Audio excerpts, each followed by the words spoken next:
શ્રી કૃષ્ણ જન્માષ્ટમી વ્રત કથા। દાતણ કરી પવિત્ર જળમાં સ્નાન કરવું, સ્વચ્છ વસ્ત્રો પહેરવા, ભગવાન શ્રીકૃષ્ણની કથા વાર્તા સાંભળવી, ભગવદ્ ગીતાનો પાઠ કરવો અને સુગંધિત ચંદન તથા પુષ્પોથી પૂજન કરવું, વિવિધ વાજિંત્રો સાથે ભજન કરવા, બીજે દિવસે બ્રહ્માભોજન કરાવી પારણા કરવા। મથુરામાં રાજા ઉગ્રસેન રાજ્ય કરતો હતો। તેને પવનરેખા નામે રાણી હતી। એક દિવસ તે પોતાની સખીઓ સાથે વનવિહાર કરવા ગઈ।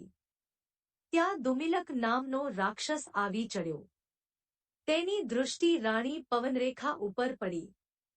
રાક્ષસે રાજા ઉગ્રસેનના જેવું માયાવી રૂપ ધારણ કર્યું અને રાણી સાથે આનંદ કરવા લાગ્યો। પવનરેખા કાંઈ સમજી નહીં ને તેને ગર્ભ રહ્યો। આ ગર્ભમાં રાક્ષસ કાળનેમીએ પ્રવેશ કર્યો। 9 મહિને રાણીને પુત્ર જન્મ્યો। તેનું નામ કંસ રાખવામાં આવ્યું। આ કંસ કાળનેમીનો અવતાર હતો।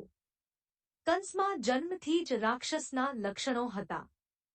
8 વર્ષની વયે તો તે મગધદેશમાં ગયો અને જરાસંધ જોડે મલ્લયુદ્ધ કરીને જીત્યો। આવો તે બળવાન હતો। કંસના કાકા દેવકને એક પુત્રી હતી। તેનું નામ દેવકી હતું। કંસે તેને પાળી પોષીને મોટી કરી હતી। દેવકી સમજણી થતાં વસુદેવ નામના યાદવ સાથે તેના ધામધૂમથી લગ્ન થયા।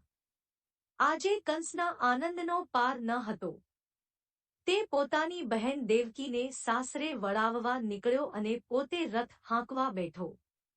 રથ થોડે દૂર ગયો ત્યાં આકાશવાણી થઈ, હે કંસ, આ દેવકીનું 8મું બાળક તારો નાશ કરશે। આટલું સાંભળતા કંસની વૃત્તિઓ પલટાઈ ગઈ। તેને થયું, જો હું દેવકીને મારી નાખું તો તેને બાળક ક્યાંથી થશે? તેણે ઝટ ખડગ કાઢ્યું અને દેવકીને મારવા ગયો। ત્યાં વસુદેવ વચ્ચે પડ્યા અને કહ્યું, જો તમારી બહેનનો વધ કરશો તો તમને સ્ત્રી હત્યાનું પાપ લાગશે। તમને દેવકીના બાળકનો ડર લાગતો હોય તો દેવકીને મારવાનું કારણ શું? તેને જેટલા બાળકો જન્મશે તેટલા હું તમોને આપતો જઈશ। વસુદેવની વાત કંસને ઠીક લાગી। પાછો ઘડીકમાં તેનો વિચાર ફર્યો કે કદાચ વસુદેવ બાળકો ન લાવી આપે તો હાથે કરીને શા માટે મોત ઊભું કરવું?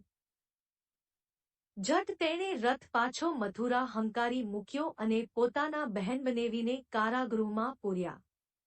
કંસના પિતા ઉગ્રસેન કાંઈ હા ના કહે તે પહેલા તેમને પણ ગાદી ઉપરથી ઉઠાડી મૂકી કારાગૃહમાં પૂર્યા। આમ કંસ પોતાના પિતાના જીવતા જ મથુરાની ગાદી ઉપર ચડી બેઠો। પ્રજા તેના ત્રાસથી કંટાળી ગઈ। થોડા સમયમાં દેવકી સગર્ભા થઈ અને તેને એક પુત્ર જન્મ્યો। કંસને આ વાતની જાણ થતાં તેણે તેને દેવકી પાસેથી ઝૂંટવી લીધો અને પથ્થર પર પછાડી મારી નાખ્યો। આમ દેવકીના એક પછી એક 6 પુત્રોનો કંસે નાશ કર્યો। આ સમય ક્ષત્રિય કુળમાં ઉત્પન્ન થયેલા દૈત્યોથી પૃથ્વી પીડાતી હતી। દૈત્યોનો ત્રાસ સહન ન થવાથી પૃથ્વી બ્રહ્માને શરણે ગઈ। બધા દેવો ભેગા થયા અને પૃથ્વીને આશ્વાસન આપી તેનું દુઃખ નિવારવાનું જણાવ્યું। દેવોએ એક પછી એક પૃથ્વી ઉપર અવતાર લેવા માંડ્યો। દેવાંગનાઓ વ્રજભૂમિમાં ગોપીઓ બની। દેવો ગોવાળિયાઓ બન્યા। દેવકી 7મી વાર સગર્ભા થઈ। તે સમયે શેષે પોતાના અંશ વડે દેવકીના ગર્ભમાં પ્રવેશ કર્યો। પરંતુ યોગમાયાએ દેવકીનો ગર્ભ વસુદેવની બીજી સ્ત્રી રોહિણીના ઉદરમાં મૂક્યો। આમ દેવકીનો ગર્ભ નિર્વિઘ્ને પહોંચી ગયો। રોહિણીને 9 માસે પુત્ર જન્મ્યો। તેનું નામ રામ પાડ્યું। રામે બલપૂર્વક પ્રલંબાસુરને મારી નાખ્યો, તેથી તે બલરામ કહેવાયા। બલરામ શેષાવતાર ગણાય છે। દેવકી 8મી વાર સગર્ભા થઈ। ગોકુળમાં નંદરાજ વસુદેવના પરમ મિત્ર હતા। તેને જશોદા નામે પત્ની હતી. તે પણ આ જ સમયે સગર્ભા હતી. તેના ગર્ભમાં યોગમાયાએ પ્રવેશ કર્યો. દેવકીને વસુદેવ કારાગૃહમાં હતા તેવામાં શ્રાવણ મહિનાની 8મી મધરાતે દેવકીને પુત્ર જન્મ્યો. પુત્ર જન્મતાની સાથે કારાગૃહમાં દિવ્ય પ્રકાશ ફેલાયો. પ્રકાશમાં વસુદેવે શંખ, ચક્ર, ગદા તથા પદ્મ ધારણ કરેલા ભગવાન વિષ્ણુને જોયા. વસુદેવ ભગવાનના ચરણોમાં ઢળી પડ્યા. ઘડીકમાં ભગવાન વિષ્ણુ દેવકીના બાળકમાં સમાઈ ગયા. વસુદેવના હૃદયમાં હવે ધીરજ આવી. તેમણે જોયું તો કારાગૃહના લોખંડી બારણા ઉઘાડા રહી ગયા હતા. દીવાના પ્રકાશમાં ચોકીદાર પર દૃષ્ટિ કરી તો બધા ઘસઘસાટ ઊંઘતા હતા. વસુદેવ સાવધ થયા અને ગમે તે ભોગે દેવકીના બાળકને બચાવવાનો તેમણે નિશ્ચય કર્યો. વસુદેવે બાળકને છાબડીમાં મૂક્યો અને છાબડી માથે મૂકી સાવધાનીપૂર્વક ચાલી નીકળ્યા. તેઓ યમુના નદીના કાંઠે આવ્યા. યમુનામાં પાણી ઘૂઘવાટા લઈ રહ્યું હતું. આજે તેમના શરીરમાં દૈવી શક્તિનો સંચાર થયો હોય તો તેમણે ગમે તે સંકટનો પ્રતિકાર કરવાનો નિશ્ચય કર્યો. સાહસપૂર્વક તેમણે નદીના પાણીમાં પગ મૂક્યો. ઘૂઘવતી યમુના જાણે શાંત બની ગઈ. વસુદેવ ક્ષેમકુશળ ગોકુળમાં નંદરાજાને ઘરે ગયા. તેમણે નંદરાજાને બધી વાત કરી અને પોતાનું બાળક તેમને સાચવવા સોંપ્યું. જશોદાને આ જ સમયે એક છોકરીનો જન્મ થયો હતો. તે જાણતી હતી કે કંસ અવશ્ય મારી બહેનપણી દેવકી ઉપર અત્યાચાર કરશે એટલે તેણે કૃષ્ણના સાટામાં પોતાની નાની બાળકી વસુદેવને આપી. તેને શ્રદ્ધા હતી કે તે છોકરી છે એટલે કંસ નહીં મારે. વસુદેવ છોકરીને લઈને કારાગૃહમાં પહોંચી ગયા. વસુદેવે છોકરી દેવકીના ખોળામાં મૂકી અને બધી વાત કહી કારાગૃહના બારણા બંધ કરી દીધા.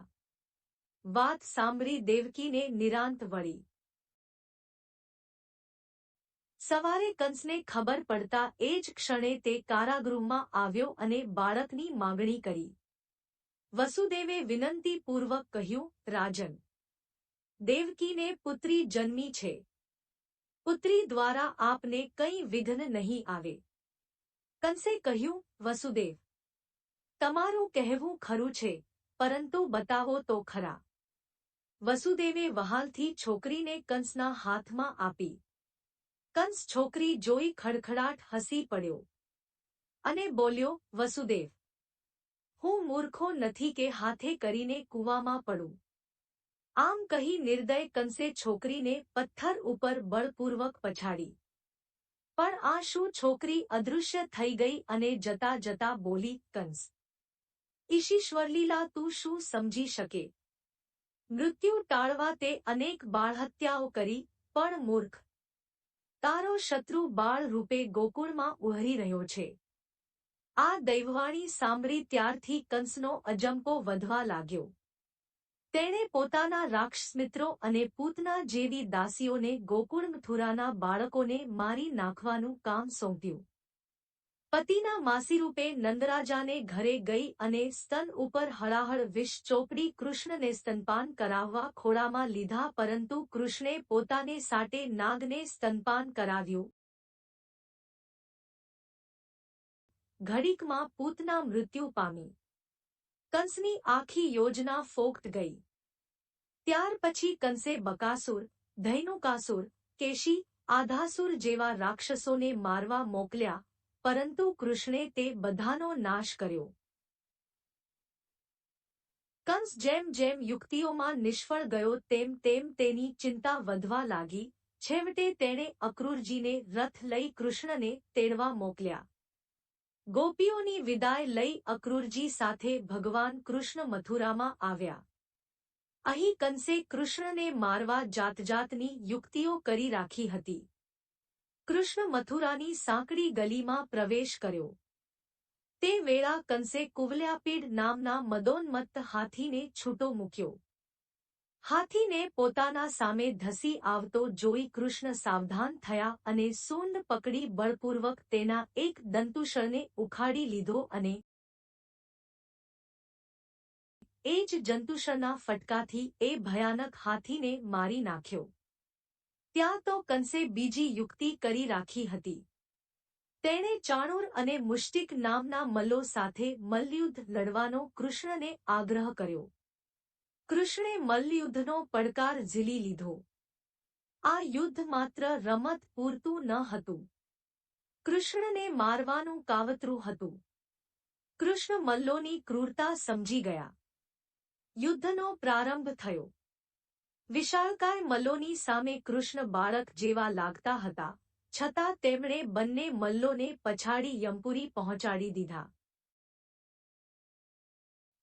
કૃષ્ણમાં આવું અપૂર્વ બળ જોઈને કંસ ધ્રુજી ગયો, છતાં જાણે વહાલ બતાવતો હોય તેમ કૃષ્ણને પ્રેમથી ભેટવા ગયો. કૃષ્ણ પાસે આવ્યા, ત્યાં તો કંસે તેમને પોતાના બાહુપાશમાં જકડી લીધા. કંસની ક્રૂરતા કૃષ્ણ જાણી ગયા. કંસ બળપૂર્વક દબાવે તે પહેલા તો કૃષ્ણ આંચકો મારી છૂટી ગયા અને કંસના માથામાં જોરથી મુષ્ટિ પ્રહાર કર્યો. કંસ મૂર્છા ખાઈ ધરતી પર ઢળી પડ્યો. કૃષ્ણ કંસની છાતી ઉપર ચડી બેઠા અને મુષ્ટિ પ્રહારોથી તેનો પ્રાણ લીધો. કંસના મૃત્યુથી જાણે ત્રાસનો અંત આવ્યો હોય એમ નગરજનોના આનંદનો પાર ન રહ્યો. ભગવાન શ્રીકૃષ્ણના જયધ્વનિથી રાજભવન ગાજી ઉઠ્યું. કંસને મારી કૃષ્ણ કારાગારમાં ગયા. પોતાના માતા પિતાને મુક્ત કર્યા. દેવકી અને વસુદેવ શ્રી કૃષ્ણને વહાલથી ભેટી પડ્યા. તેમના આનંદનો પાર રહ્યો નહીં. કંસના વૃદ્ધ પિતા ઉગ્રસેનને બંધનમુક્ત કરી રાજ્યલોભ રાખ્યા વિના કૃષ્ણે તેમને ફરીથી સિંહાસને બેસાડ્યા. ત્યાર પછી તેઓ અનેક રાક્ષસોનો નાશ કરી દ્વારિકા ગયા અને ત્યાં યાદવો માટે રાજધાની સ્થાપી. મહાભારતના યુદ્ધ વેળા તેઓએ પાંડવોના પક્ષમાં રહી અર્જુનને ગીતા રૂપી પરમ જ્ઞાનનો બોધ આપ્યો અને પોતાના બળ, બુદ્ધિ અને ચાતુર્યથી કૌરવોનો સંહાર કરાવ્યો.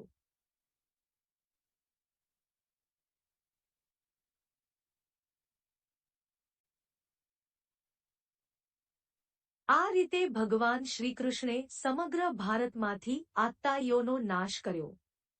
તેઓ વિષ્ણુના 8મા અવતાર હતા અને જન્મ પણ 8મના દિવસે થયો હતો. આથી આ દિવસ જન્માષ્ટમીના નામે ઓળખાય છે. જન્માષ્ટમીનું વ્રત સુખ, સમૃદ્ધિ અને સંપત્તિ આપનારું છે. આ વ્રત સૌથી પહેલું રાજા યુધિષ્ઠિરે કર્યું હતું. તેના પ્રભાવે તેઓ ગયેલો વૈભવ પાછો મેળવી શક્યા હતા.